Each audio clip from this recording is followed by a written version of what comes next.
Secretary Pete Hegseth, CIA Director John Ratcliffe, Homeland Security Secretary Kristi Noem, and Treasury Secretary Scott Bessent. It is imperative that the Senate continues to confirm the remainder of the president's well-qualified nominees as quickly as possible. As you have seen during the past week, President Trump is hard at work fulfilling the promises that he made to the American people on the campaign trail.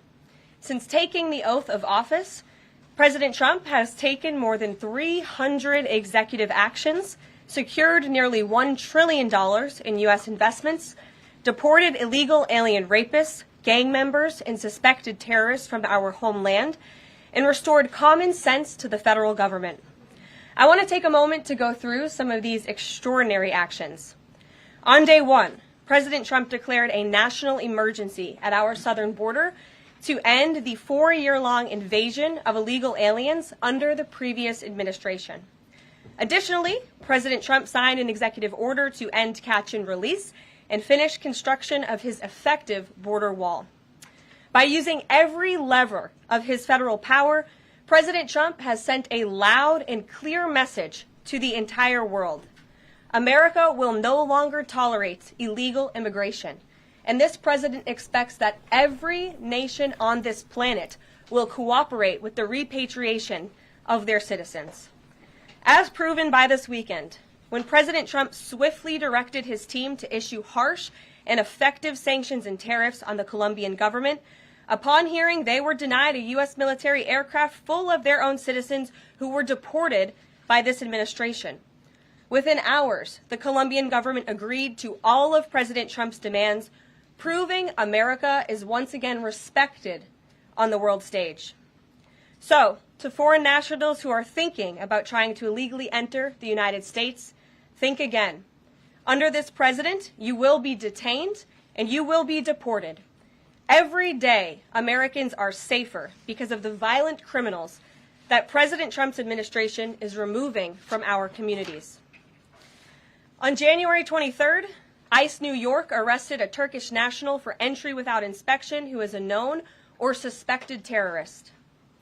On January 23rd, ICE San Francisco arrested a citizen of Mexico unlawfully present in the United States who has been convicted of continuous sexual abuse of a child aged 14 years or younger. ICE St. Paul has arrested a citizen of Honduras who was convicted of fourth-degree criminal sexual conduct with a minor. ICE Buffalo arrested a citizen of Ecuador who has been convicted of rape. ICE Boston arrested a citizen of the Dominican Republic who has a criminal conviction for second-degree murder. This criminal was convicted of murder for beating his pregnant wife to death in front of her 5-year-old son. And ICE St. Paul also arrested a citizen of Mexico who was convicted of possessing pornographic material of a minor on a work computer. These are the heinous individuals that this administration is removing from American communities every single day, and to the brave state and local law enforcement officers, CBP, and ICE agents who are helping in the facilitation of this deportation operation, President Trump has your back, and he is grateful for your hard work. On the economic front, President Trump took immediate action to lower costs for families who are suffering from 4 long years of the Biden administration's destructive and inflationary policies. President Trump ordered the heads of all executive departments and agencies to help deliver emergency price relief to the American people, untangle our economy from Biden's regulatory constraints, and end the reckless war on American energy. President Trump also signed sweeping executive orders to end the weaponization of government and restore common sense to the federal bureaucracy. He directed all federal agencies to terminate illegal diversity, equity, and inclusion programs to help return America to a merit-based society. President Trump also signed an executive order declaring it is now the policy of the federal government that there are only 2 sexes, male and female. Sanity has been restored. Before I take your questions, I would like to point out to all of you once again have access to the most transparent and accessible president in American history. There has never been a president who communicates with the American people and the American press corps as openly and authentically as the 45th and now 47th President of the United States. This past week, President Trump has held multiple news conferences, gaggled on Air Force One multiple times, and sat down for a two-part interview on Fox News, which aired last week. As Politico summed it up best, Trump is everywhere again. And that's because President Trump has a great story to tell about the legendary American revival that is well underway. And in keeping with this revolutionary media approach that President Trump deployed during the campaign, the Trump White House will speak to all media outlets and personalities, not just the legacy media who are seated in this room. Because according to recent polling from Gallup, Americans' trust in mass media has fallen to a record low. Millions of Americans, especially young people, have turned from traditional television outlets and newspapers to consume their news from podcasts, blogs, social media, and other independent outlets. It's essential to our team that we share President Trump's message everywhere and adapt this White House to the new media landscape in 2025. To do this, I am excited to announce the following changes will be made to this historic James S. Brady briefing room, where Mr. Brady's legacy will endure. This White House believes strongly in the First Amendment, so it's why our team will work diligently to restore the press passes of the 440 journalists whose passes were wrongly revoked by the previous administration. We're also opening up this briefing room to new media voices who produce news-related content and whose outlet is not already represented by one of the seats in this room. We welcome independent journalists, podcasters, social media influencers, and content creators to apply for credentials to cover this White House. And you can apply now on our new website, whitehouse.gov/newmedia. Starting today, this seat in the front of the room, which is usually occupied by the press secretary's staff, will be called the new media seat. My team will review the applications and give credentials to new media applicants who meet our criteria and pass United States Secret Service requirements to enter the White House complex. So in light of these announcements, our first questions for today's briefing will go to these new media members whose outlets, despite being some of the most viewed news websites in the country, have not been given seats in this room. And before I turn to questions, I do have news directly from the President of the United States that was just shared with me in the Oval Office.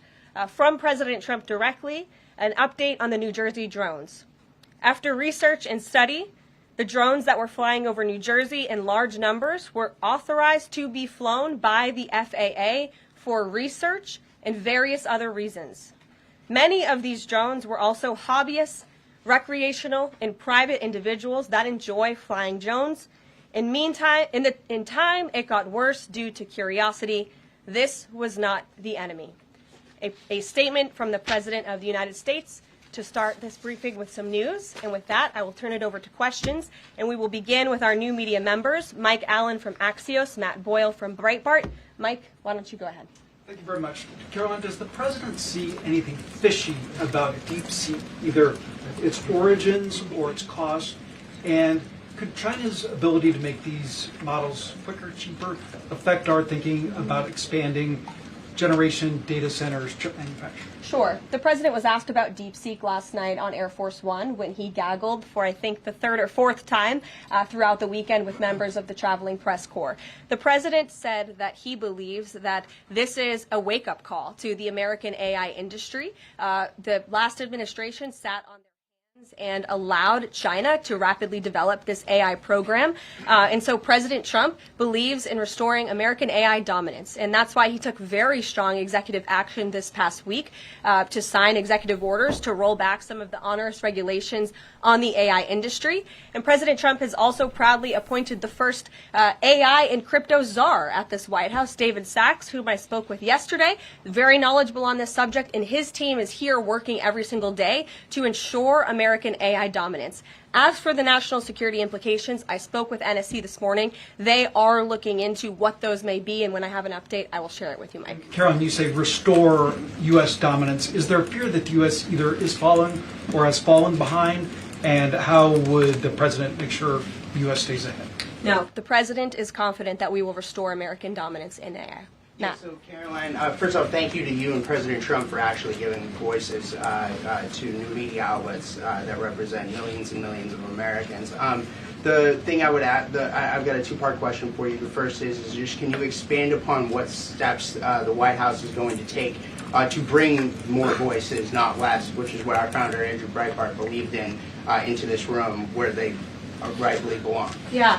Absolutely. And as I said in my opening statement, Matt, it is a priority of this White House to honor the First Amendment. And it is a fact that Americans are consuming their news media from various different platforms, especially young people. And as the youngest press secretary in history, thanks to President Trump, I take great pride in opening up this room to new media voices to share the president's message with as many Americans as possible. In doing so, number one, we will ensure that outlets like yours, Axios and Breitbart, which are widely respected and viewed outlets, have an actual seat in this room every day. We also, again, encourage anybody in this country, whether you are a TikTok content creator, a blogger, a podcaster, if you are producing legitimate news content, no matter the medium, you will be allowed to apply for press credentials to this White House. And as I said earlier, our new media website is whitehouse.gov/new media. And so we encourage people to apply. Again, as long as you are creating news-related content of the day and you're a legitimate independent journalist, you're welcome to cover this White House. And secondly, Caroline, you said you laid out several of the actions that President Trump has taken. Obviously, it's a stark contrast to the previous administration of breakneck speed from President Trump. Can we expect that pace to continue as the first 100 days moves along here and beyond that?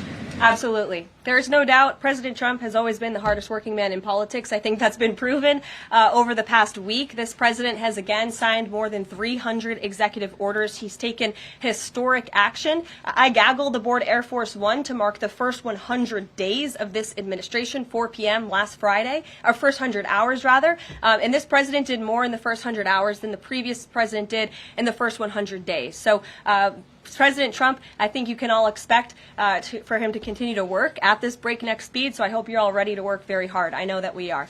Zeke Miller. Thanks, Caroline. A question that we've asked your predecessors of both parties in this job. When you're up here in this briefing room speaking to the American public, do you view yourself and your role as advocating on behalf of the president or providing the unvarnished truth that is, not to lie, not to obfuscate to the American people? I commit to telling the truth from this podium every single day. I commit to speaking on behalf of the President of the United States. That is my job. And I will say it's very easy to speak truth from this podium when you have a president who is implementing policies that are wildly popular with the American people, and that's exactly what this administration is doing. It's correcting the lies and the wrongs of the past 4 years, many of the lies that have been told to your faces in this very briefing room. I will not do that. But since you brought up truth, Zeke, I would like to point out, while I vow to provide the truth from this podium, we ask that all of you in this room hold yourselves to that same standard. We know for a fact there have been lies that have been pushed by many legacy media outlets in this country about this president, about his family, and we will not accept that. We will call you out when we feel that your reporting is wrong or there is misinformation about this White House. So, yes, I will hold myself to the truth, and I expect everyone in this room to do the same. And Caroline, just on a substantive question, yesterday the White House Office of Management and Budget directed across the board freeze, with some exceptions for individual assistance, we understand, to federal grants. It's caused a lot of confusion around the country among Head Start providers, among providers services to homeless veterans, Medicaid providers, states saying they're having trouble accessing the portal. Could you help us clear up some of the confusion, give some certainty to folks, and also is that uncertainty, how does that uncertainty service the president's voters? Well, I think there's only uncertainty in this room amongst the media. There's no uncertainty in this building. So let me provide the certainty and the clarity that all of you need. This is not a blanket pause on federal assistance and grant programs from the Trump administration. Individual assistance, that includes, I'm not naming everything that's included, but just to give you a few examples, Social Security benefits, Medicare benefits, food stamps, welfare benefits, assistance that is going directly to individuals will not be impacted by this pause. And I want to make that very clear to any Americans who are watching at home who may be a little bit confused about some of the media reporting. This administration, if you are receiving individual assistance from the federal government, you will still continue to receive that. However, it is the responsibility of this president and this administration to be good stewards of taxpayer dollars. That is something that President Trump campaigned on. That's why he has launched DOGE, the Department of Government Efficiency, who is working alongside OMB. And that's why OMB sent out this memo last night, because the president signed an executive order directing OMB to do just this.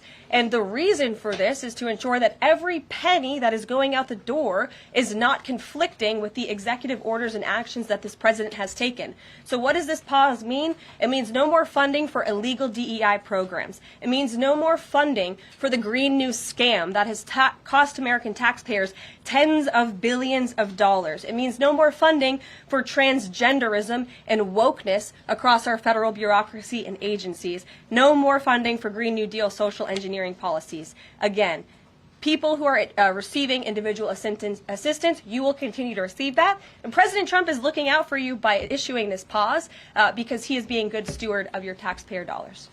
Thanks, Karoline. Sure. How long is this pause going to last, and how is the Trump administration recommending that organizations that rely on federal funding make payroll, pay their rent in the meantime? It is a temporary pause, and the Office of Management and Budget is reviewing the federal funding that has been going out the door. Again, not for individual assistance, but for all of these other programs that I mentioned. I also spoke with the incoming director of OMB this morning, and he told me to tell all of you that the line to his office is open for other federal government agencies across the board, and if they feel that programs are necessary and in line with the president's agenda, then the Office of Management and Budget will review those policies. I think this is a very responsible measure. Again, the past 4 years, we've seen the Biden administration spend money like drunken sailors. It's a big reason we've had an inflation crisis in this country, and it's incumbent upon this administration to make sure, again, that every penny is being accounted for honestly. Why impose this pause with so little notice? Why not give organizations more time to plan for the fact that they are about to lose, in some cases, really crucial federal funding, at least for a period of time? There was notice. It was the executive order that the president signed. There's also a freeze on hiring, as you know, a regulatory freeze, and there's also a freeze on foreign aid. And this is, again, incredibly important to ensure that this administration is taking into consideration how hard the American people are working. And their tax dollars actually matter to this administration. You know, just during this pause, DOGE and OMB have actually found that there was $37 million that was about to go out the door to the World Health Organization, which is an organization, as you all know, that President Trump, with the swipe of his pen in that executive order, is no longer wants the United States to be a part of. So that wouldn't be in line with the president's agenda. DOGE and OMB also found that there was about to be 50 million taxpayer dollars that went out the door to fund condoms in Gaza. That is a preposterous waste of taxpayer money. So that's what this pause is focused on, being good stewards of tax dollars. So this doesn't affect Meals on Wheels or Head Start or disaster aid? Again, it does not affect individual assistance that's going to Americans. To follow up on Nancy, do you think there will be a list of who is affected and how much money is affected? How will these contractors and organizations know if they are actually having their funding frozen? And then secondly, if you're willing, can you just clarify, is the end goal of this to essentially challenge Congress or to prove that the president can withhold federal funding? In other words, is this an attempt to pick a fight to prove that he can do this? No, absolutely not. As it says right here in the memo, which I have, and I'd encourage all of you to read it, it says the American people elected President Trump to be the President of the United States and gave him a mandate to increase the impact of every federal dollar. This memo requires federal agencies to identify and review all federal financial assistance programs and supporting activities consistent with the president's policies and requirements. The American people gave President Trump an overwhelming mandate on November 5th, and he's just trying to ensure that the tax money going out the door in this very bankrupt city actually aligns with the will and the priorities of the American people. Will there be a line? Yes. Welcome. You look great. You're doing a great job. You talked about transparency. And some of us in this room know how just transparent President Trump has been the last 5 or 6 years. I think you'll do the same. My question is, do you think this latest incident with the president of Colombia is indicative of the global, powerful respect they have for President Trump moving forward, not only to engage in economic diplomacy with these countries, but also world peace? Absolutely. I'll echo the answer that the president gave on Air Force One last night when he was asked a very similar question by one of your colleagues in the media. This signifies peace through strength is back. And this president will not tolerate illegal immigration into America's interior. And he expects every nation on this planet, again, to cooperate with the repatriation of their citizens who illegally entered into our country and broke America's laws. Won't be tolerated. And as you saw, the Colombian government quickly folded and agreed to all of President Trump's demands. Flights are underway once again. Two questions on deportations, if I may. President Trump had said on the campaign trail that he would deport pro-Hamas students who are here on visas.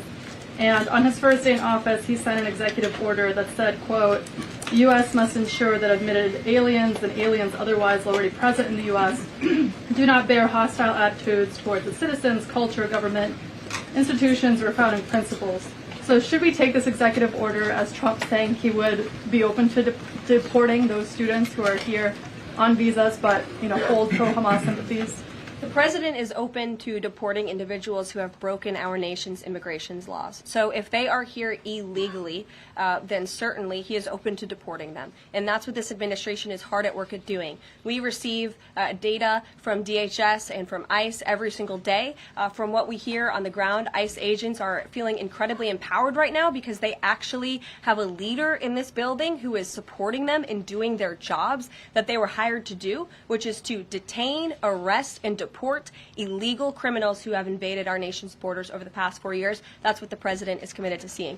Peter. Very quickly, just following up on the question on immigration first. President Trump, during the course of the campaign in 2024, said the following about illegal immigration. He said, they're going back home where they belong, and we start with the criminals. There are many, many criminals. NBC News has learned that ICE arrested 1,179 undocumented immigrants on Sunday, but nearly half of them, 566 of the migrants, appear to have no prior criminal record besides entering the country illegally. Is the president still focused exclusively, which is a civil crime, it's not criminal? It's a federal crime.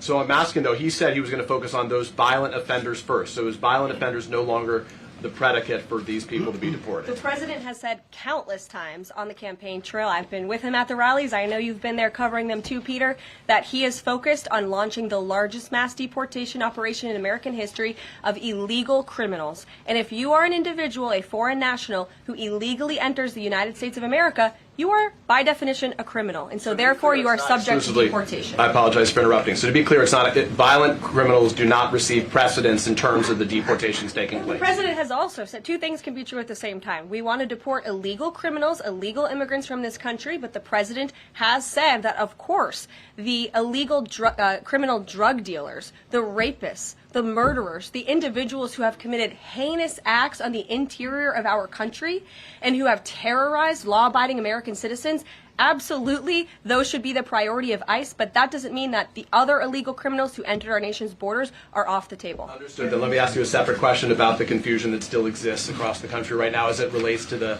freeze or the pause as it's described. President Trump, of course, ran one of the key policy items was that he was going to lower prices, lower the cost of everything from groceries, as he often said. But in many of the cases, it would seem that some of these moves could raise prices for real Americans on everything from low-income heating, that program, child care programs. Will nothing that the president's doing here in terms of the freeze in these programs raise prices on ordinary Americans? What particular actions are you referring to that I'm would... referring to LHEAP right now. That's the low-income heating program, for example. We can talk about... There's no clarity, so I could refer to a lot of them. We don't know what they are specifically. Can you tell us that LHEAP is not one of those affected? So you're asking a hypothetical based on programs that you can't even identify. No, I just identified. What I can tell you just to be is clear, that... since you guys haven't identified, let's do it together just for Americans at home. Medicaid, is that affected?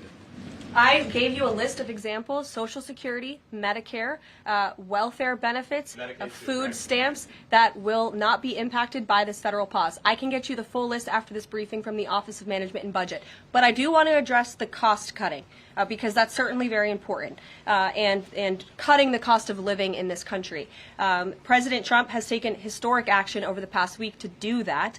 He actually signed a memorandum to deliver emergency price relief for American families, which took a number of actions. I can walk you through those. He also repealed many onerous Biden administration regulations. We know over the past 4 years, American households has been essentially taxed $55,000 in regulations from the previous administration. President Trump, with the swipe of his pen, rescinded those, which will ultimately put more money back in the pockets of the American people. So deregulation is a big deal. And then when it comes to energy, I mean, the president signed an executive order to declare a national energy emergency here at home, which is going to make America energy dominant. We know that energy is one of the #1 drivers of inflation. And so that's why the president wants to increase our energy supply to bring down costs for Americans. The Trump energy boom is incoming, and Americans can expect that. Thank you. Caroline, I think some of the confusion may be here with this pause on federal funding. You've made it clear you're not stopping funds that go directly to individuals, but there certainly are lots of organizations that receive funding and then may pass along a benefit. Meals on Wheels, for one. They provide meals for over 2.2 million seniors. What is the president's message to Americans out there, many of whom supported him and voted for him, who are concerned that this is going to impact them directly, even if, as you said, the funding isn't coming directly to their wallet? I have now been asked and answered this question 4 times. To individuals at home who receive direct assistance from the federal government, you will not be impacted by this federal freeze. In fact, OMB just sent out a memo to Capitol Hill with Q&A to clarify some of the questions and the answers that all of you are asking me right now. Again, direct assistance will not be impacted. I've been asked and answered about this OMB memo. There's many other topics of the day. Jackie Heinrich. Direct assistance, Caroline, it's going to another organization and then trickling down. Direct assistance that is in the hands of the American people will not be impacted. Again, as I said to Peter, we will continue to provide that list as it comes to fruition. But OMB right now is focused on analyzing the federal government's spending, which is exactly what the American people elected President Trump to do. And one question on immigration, Caroline, on immigration. Of the 3,500 arrests ICE has made so far since President Trump came back into office, can you just tell us the numbers? How many have a criminal record versus those who are just in the country illegally? All of them, because they illegally broke our nation's laws, and therefore they are criminals as far as this administration goes. I know the last administration didn't see it that way, so it's a big culture shift in our nation to view someone who breaks our immigration laws as a criminal, but that's exactly what they are. You may have one going from the worst to worst. They all have a criminal record. And welcome to the briefing If they room. broke our nation's laws, yes, they are criminal. Yes. Thank you. On stripping security details for figures like John Bolton, Pompeo, Brian Hook, Senator Tom Cotton said that he's seen the intelligence and the threat from Iran is real for anyone who played a role in the Soleimani strike. He voiced concern it wouldn't just impact those individuals, but potentially their family, innocent bystanders, friends, anyone who's near them when they're out in public. Is the president open to reconsidering his decision?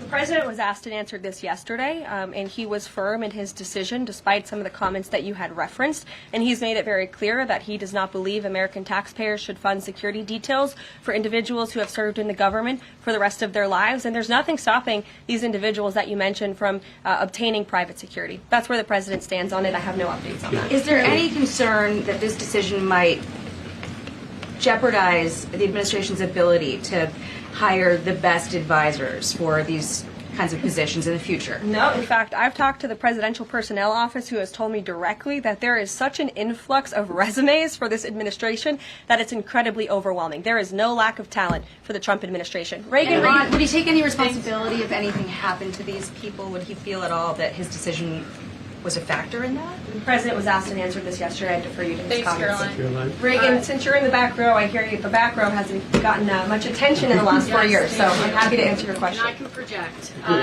Does the president intend to permanently cut off funding to NGOs that are bringing illegal foreign nationals to the country, such as Catholic charities? I am actually quite certain that the president signed an executive order that did just that, and I can point you to that. More, Caroline. President Trump issued an executive order on increased vetting for refugees in visa applications. Part of that order was considering an outright ban for countries that have deficient screening processes. Has the president considered yet which countries might fall into this category, or countries like Afghanistan or Syria under consideration for a full ban? Yeah, so the president signed an executive order to streamline the vetting for visa applicants and for illegal immigrants in this country who are coming, of course, from other nations. It also directed the Secretary of State to review the process and make sure that other countries around the world are being completely transparent with our nation and the individuals that they are sending here. And so the Secretary of State has been directed to report back to the president. I haven't seen that report yet. We've only been here for a few days. One on the freeze in federal funding. Who advised the president on the legality of telling government agencies that they don't have to spend money that was already appropriated by Congress? Well, as the OMB memo states, this is certainly within the confines of the law. So White House counsel's office believes that this is within the president's power to do it, and therefore he's doing it. Okay, so they disagree with lawmakers who say that they don't have the power to freeze this funding. Again, I would point you to the language in the memo that clearly states this is within the law. And on what happened on Friday night, the administration fired several inspectors general without giving Congress the 30-day legally required notification that they were being fired. I think only 2 were left at DHS and the DOJ. And then yesterday we saw several prosecutors, I believe 12, fired from the Justice Department who worked on the investigations into the president. As you know, they are career prosecutors, therefore they are afforded civil service protections. How is the administration deciding which laws to follow and which ones to ignore? So it is the belief of this White House and the White House counsel's office that the president was within his executive authority to do that. He is the executive of the executive branch, and therefore he has the power to fire anyone within the executive branch that he wishes to. There's also a case that went before the Supreme Court in 2020, Scala Law LLC versus the Customs, Bureau protection. I would advise you to look at that case, and that's the legality that this White House is resting on. You're confident that if they bring lawsuits against you, the prosecutors who were fired, that they will succeed? We will win in court. And yes. Did he personally direct this, given they worked on the classified documents investigation and the election interference investigation? This was a memo that went out by the Presidential Personnel Office, and the president is the leader of this White House. So yes. Yes. Caroline. Thank you. Congrats on your first day on the podium. Thank you. President Trump ended funding for UNRWA and also designated the Houthis a foreign terrorist organization. That's right. Both were decisions that the previous administration had reversed. So here's my question. Will there be an investigation into who gave the previous administration this terrible advice? Well, that's a very good point. I haven't heard discussions about such an investigation, but it wouldn't be a bad idea considering that the Houthis certainly are terrorists. They have launched attacks on U.S. naval ships across this world, and so I think it was a very wise move by this administration to redesignate them as a terrorist group, because they are, and I think it was a foolish decision by the previous administration to do so. As for an investigation, I'm not sure about that, but it's not a bad idea. Josh. Thank you for the question. I appreciate it. Can you give us an update on the president's plans for his tariff agenda? He spoke a lot about this yesterday, and there's a couple of dates coming up that he's spoken to. Number one, February 1st, he's alluded to both the potential for tariffs for Canada and Mexico, but also China to take effect on those days. What's he thinking about that?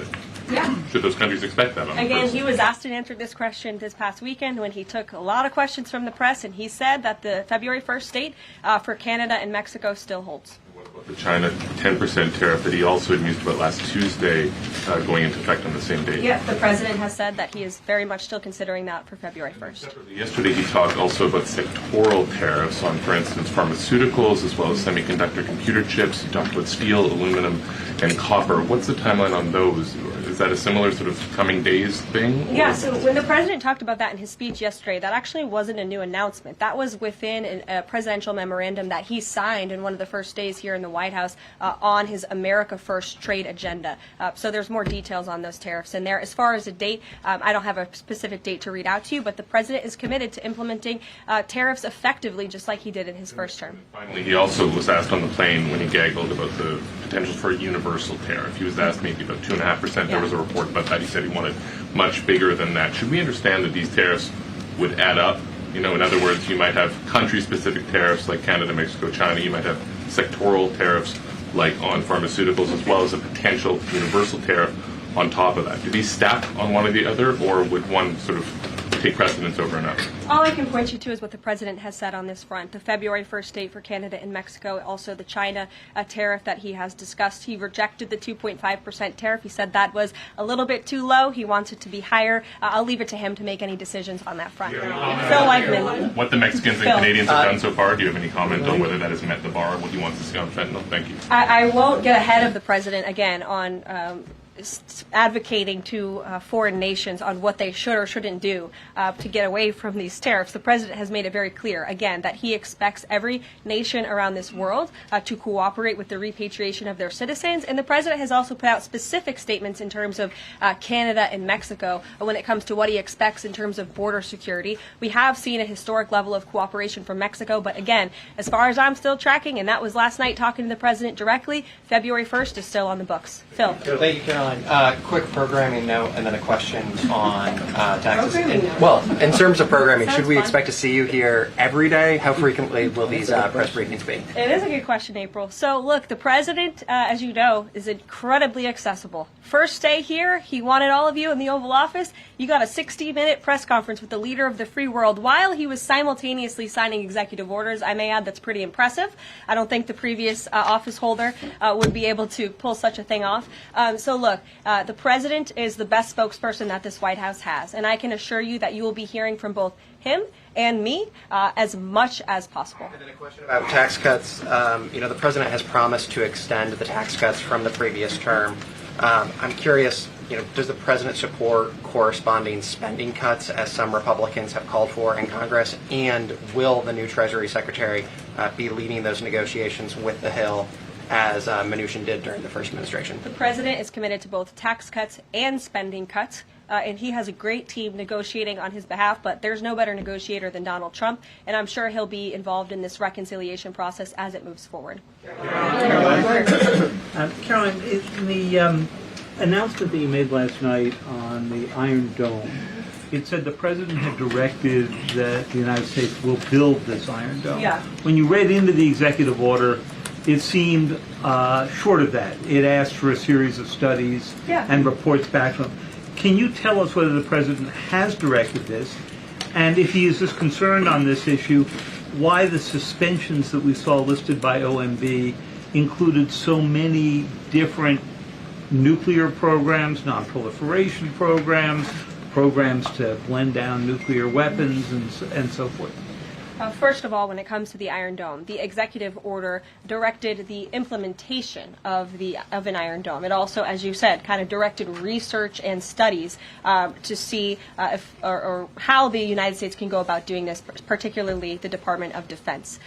When it comes to the other question that you asked about those specific programs, again, I would say this is not a ban. This is a temporary pause and a freeze to ensure that all of the money going out from Washington, D.C. is in line with the president's agenda. And as the Office of Management and Budget has updates on what will be kickstarted once again, I will provide those to you. Just to clarify for a sec what you were saying before on Medicaid.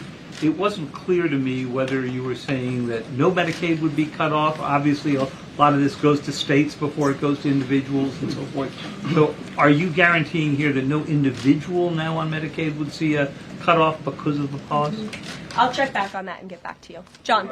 Thanks a lot, Caroline. As you know, in the first week that the president was in office, signed an executive order as it relates to birthright citizenship, trying to eliminate that.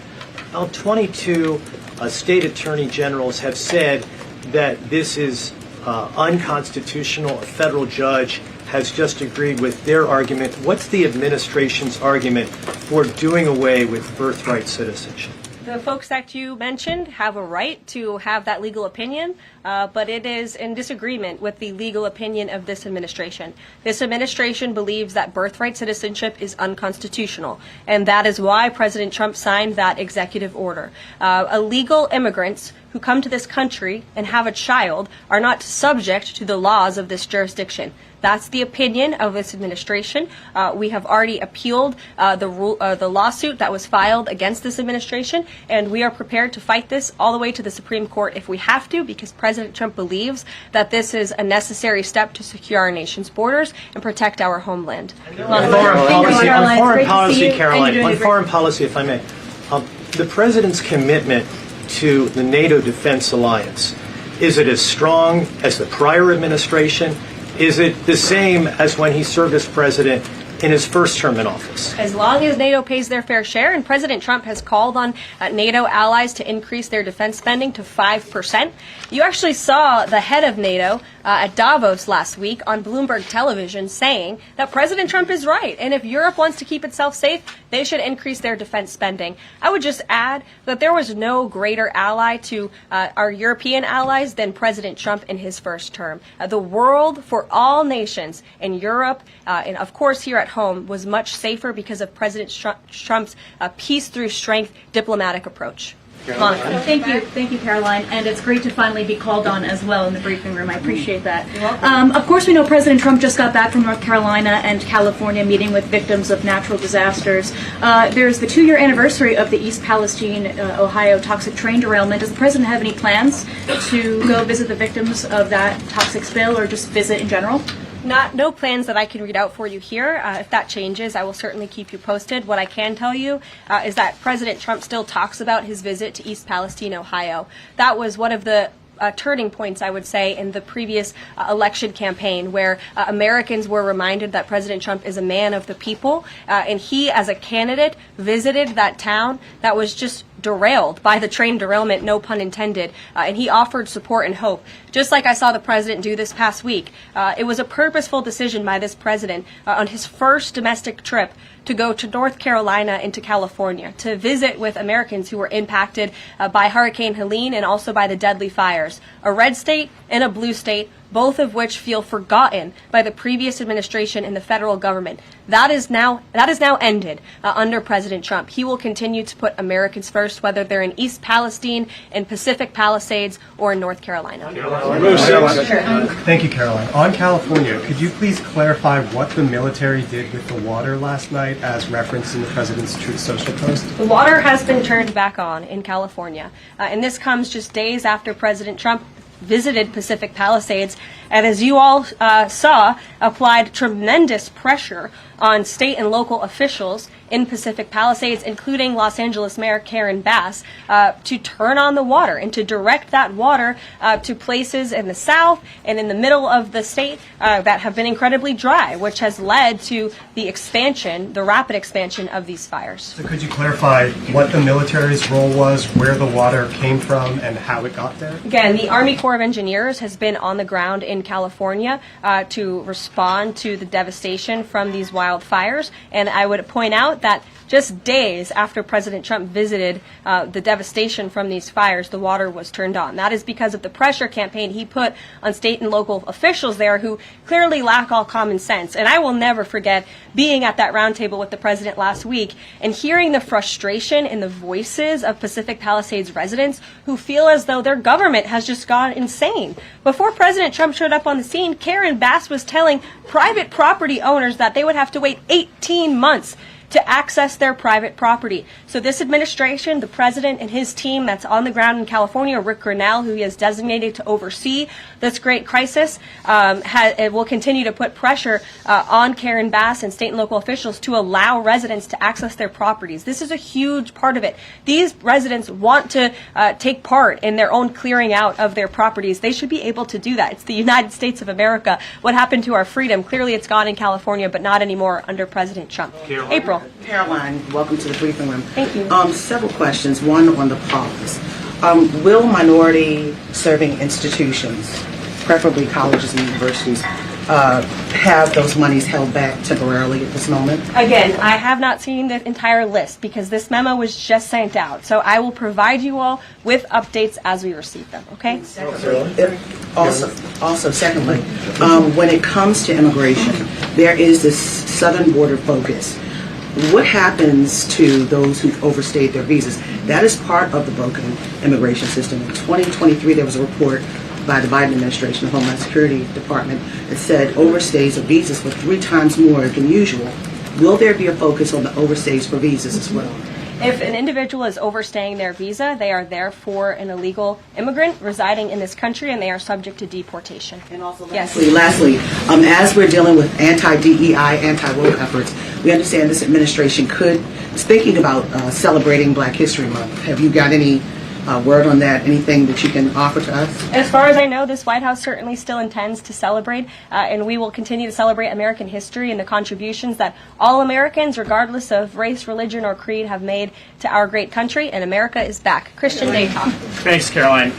Just real quick, you mentioned the inflation executive order the president signed, but egg prices have skyrocketed since President Trump took office. So what specifically is he doing to lower those costs for Americans? Really glad you brought this up, because there is a lot of reporting out there that is putting the onus on this White House for the increased cost of eggs. I would like to point out to each and every one of you that in 2024, when Joe Biden was in the Oval Office, or upstairs in the residence sleeping, I'm not so sure, egg prices increased 65% in this country. We also have seen the cost of everything, not just eggs. Bacon, groceries, gasoline have increased because of the inflationary policies of the last administration. As far as the egg shortage, what's also contributing to that is that the Biden administration and the Department of Agriculture directed the mass killing of more than 100 million chickens, which has led to a lack of chicken supply in this country, therefore a lack of egg supply, which is leading to the shortage. So I will leave you with this point.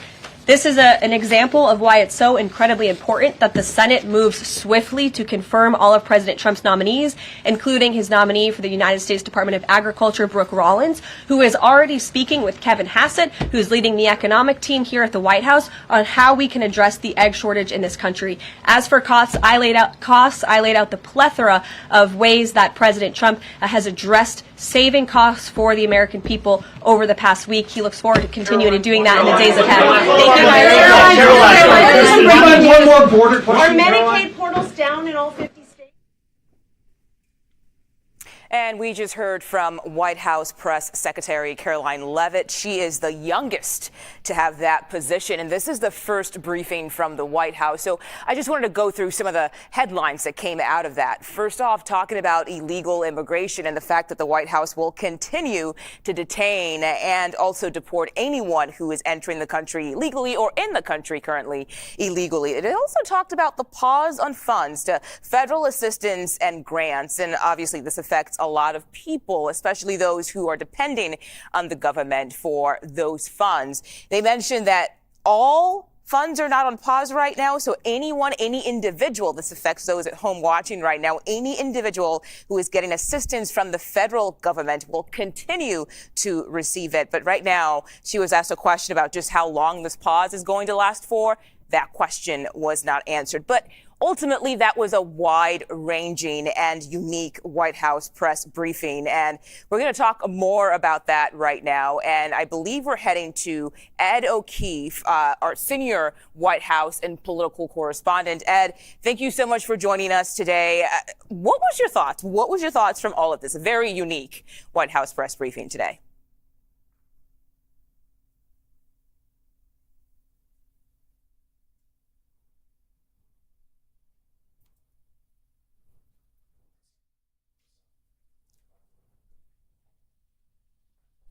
All right, looks like we're having issues getting Ed right there, having some audio issues with him. But we're going to head over to Olivia Rinaldi right now just to get her thoughts as well as she listened in. She is our CBS News White House reporter. So, Olivia, the same question I asked Ed, your thoughts from all of that. It's good to be with you. We were watching that briefing very closely, and I imagine Ed would take away some of the same top lines that I did. I do want to note Karoline Leavitt, the youngest press secretary ever to command the podium in that briefing room, also without a binder, answering a lot of these questions. But to tick through some of the big news that she laid out at the top of that briefing, she talked she briefly referenced back to those drones that had really captivated the nation last winter, saying that President Trump is issuing a statement saying that those drones were permitted by the FAA and that they were known quantities that were out there, as well as some hobbyists that were out there as well flying those drones. So starting off the briefing with that, also talking about new media and giving a seat in the briefing room to some new media folks that will be in there. She referenced Axios in there as well. But to tick through some of the other things that she went on, she started talking about that federal pause on grants that we have been following, the pause on grants, loans, and assistance. She said that it's not a blanket pause on federal assistance. And then she listed out several benefits that she says are still going to be accessible to Americans while they're reassessing how these federal funds are being appropriated.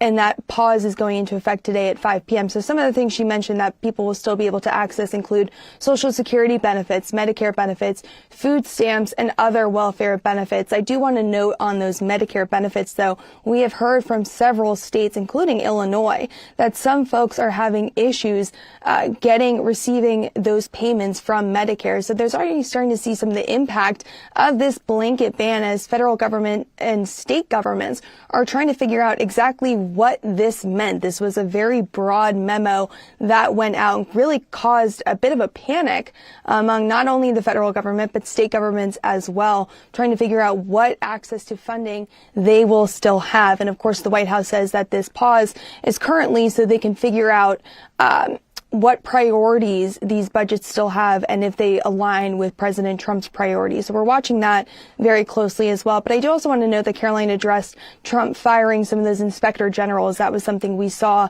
last Friday night. He fired about a dozen inspector generals across the government. She said that he is the head of the executive branch, and as that, he can fire whoever he sees fit within that executive branch. So important to note there, as we're tracking a lot of major stories throughout this press briefing and getting a lot of questions answered. Yeah, a lot of questions there, certainly a lot that happened. And again, as I said earlier, a very unique White House press briefing. We want to switch gears here, Olivia, because we also have news about Israeli Prime Minister Benjamin Netanyahu's visit to the United States. What more can you tell us about that?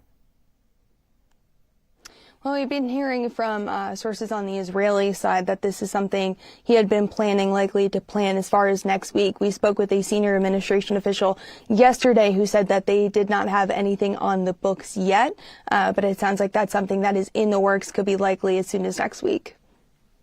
Okay, Olivia, let's get back to that White House budget memo. The president directed all agencies to pause federal funding, grants, and loans. Lawmakers sounded alarm this morning, saying the results could be catastrophic. So walk us through what's going on here. We heard from Karoline Leavitt, who said it's not really clear right now when that pause is going to be over. She really didn't answer that question. So can you walk us through what you know right now? I know you mentioned that earlier, too. Yeah, there is a lot of questions still up in the air about exactly what this memo means. What it seems to mean is that from the White House Budget Office, that all federal funding related to grants, loans, and federal assistance are on pause starting today at 5 p.m. until the White House can reassess how some of these funds align with President Trump's priorities, and if they do. The problem, though, is that the budget and these funds are appropriated by Congress. That's the power of the purse. That is how it's written in the Constitution. This is how government works. So we're starting to see the executive branch really extend their power over Congress's ability to appropriate some of these funds and say that they're putting a pause on it. This has been causing a lot of panic among states. The White House is arguing they're doing this to make sure that these programs align with Trump's priorities, but we're still learning what programs are being impacted. Thank you so much, Olivia, for your time right now. We are running out of time. Thank you for answering all of our questions. We really appreciate it. And that's it for us at CBS News 24/7. Lindsay.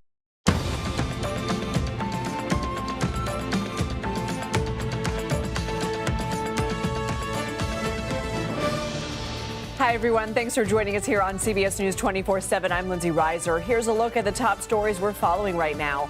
Far-reaching impact. Another round of new orders from the Trump White House freezes trillions of dollars in federal aid and puts a focus on transgender troops in the military. Embassies are under attack as thousands try to get away from deadly fighting in the Democratic Republic of Congo. Rebels are now claiming to have captured a key city.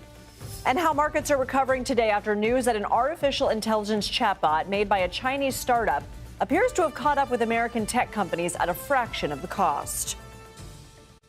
Federal agencies are nearing a deadline of 5 p.m. Eastern Time today to stop making grant and loan payments to hundreds of organizations that rely on them.